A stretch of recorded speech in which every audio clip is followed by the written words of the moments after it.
Hello newbies! Did you just started playing TDS and wanted to know how to become a pro? This is the video for you. If you haven't played the tutorial, play it and come back. Anyways, into the video. Using keyblind is very important because it allows you to place a tower quickly and easily. Having this skill can help you upgrade or place another farm when another wave is starting. If you want to change the keyblinds, click here. You can change every keyblind in Tower Defense Simulator. Placing towers from the start of the match may be difficult, as you don't know where to place. It can be hard to find a good placement, but it is not hard to learn this skill. If you see a curve like this, you can place your tower in the middle so that you can maximize the efficiency of the tower's range. If it's a melee tower or a tower with short range, you can place it in the middle of a 90-degree turn like this. Placing it there will be better than placing it near a straight line, because the tower can have a bigger area to attack and therefore longer period of time that they can attack. Wait, didn't I just teach you that? Well, I only taught you early game tower placement. In this part, I'm gonna talk about mid to late game tower placement. When it comes to mid or late game, you'll have to place a lot of towers to defend the base. And while noobs think they can freely place tower when they see an open space, pros usually use as little spaces as possible so that we can keep enough space to put more towers if needed. Here's an example of a noob placing towers in open space. As you see here, noobs won't place towers in order, so you can only place so much towers in this spot. This is how we pros place large amount of towers in open space.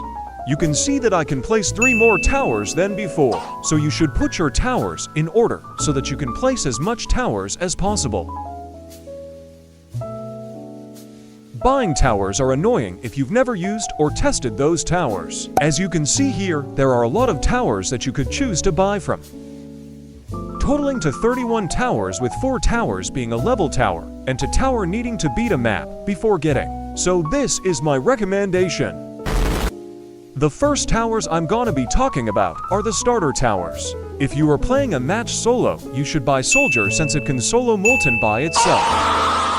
If you are playing with a higher level person, you should buy and use Demoman, since a level to Demoman can hold to wave 10 with a boss leak in Molten mode. It's time to talk about the intermediate towers. Starting off, you should buy Ace Pilot because it just got reworked, and it's gonna save you a lot of time playing solo Molten because of its high DPS. After buying Ace Pilot, you will be buying Farm, as it gives you money every wave. If you don't know how to use Farm, just search it up on YouTube, as there are a lot of tutorial on this topic. You have to buy Farm because of the Ace Pilot's high upgrade price and future gameplay. If you want to speedrun Molten even faster, you should buy Shotgunner, as they are cheap and easy to place down. If you don't know how to use Shotgunner at its fullest, I will be thinking of making a video about this topic. Next up on the list are the advanced towers. There's only 5 towers that you can buy from the advanced towers.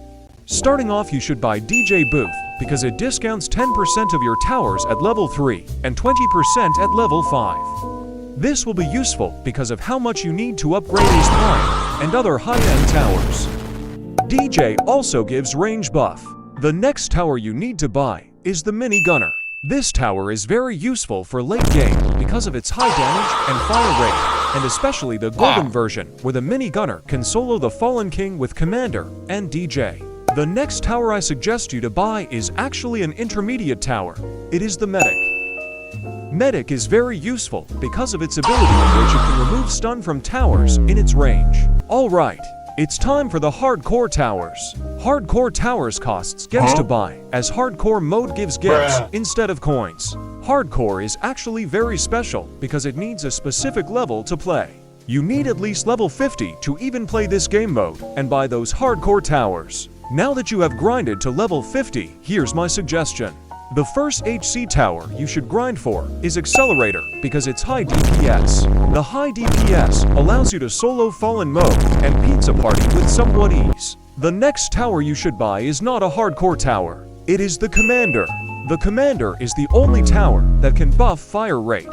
This is very important as it directly affects the DPS of your tower, like accelerating. It also has two abilities in which it can buff tower's fire rate even more and spawning to gunner APC and one missile APC. The next towers you should buy in order is Brawler and Engineer.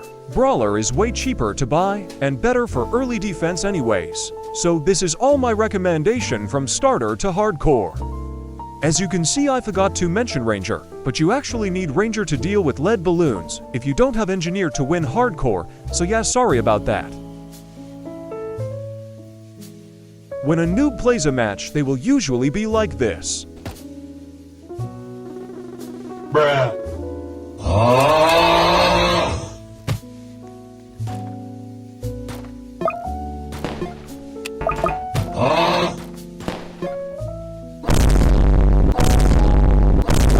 So yeah, noobs will do anything to kill even a single health that leaked. And while this is fine if you only had one base health, but usually you will have more than one health left. So this is the tip. If the enemy that leaked can't kill you, don't bother it. Most of the time you can tank those enemies that leaked. When it comes to speedrunning, you have to remember what major enemies will come at what wave, and coordinate that with what you have in your loadout. For example, if a boss would come at wave 10, and I have Engineer, I would place down a level 2 Engineer to kill the boss. This is what I meant by coordinating your tower loadout and the wave layout to make a strategy. Well done! You made it to the end of the video. Thank you for watching till the end of the video. This took way more time than it should have, and it was a lot of fun to make this video. If you enjoyed the video, it would be nice to like or even subscribe. If you have any other things you want to ask me, you can comment on this video. The next video will be a part 3 of Speedrunning Fallen, because I challenged Tommy, who can edit better. For context, he is next to my class and is number 1 in Form 1. We're friends since Form 1 started, so this is just a friendly competition. As I said in my last video, I will be uploading every 14 days or 2 weeks to improve my skill of edit. As the old saying goes, quality over quantity. So my videos will hopefully get better as videos progresses. Anyways, that's all, bye, and have a nice day.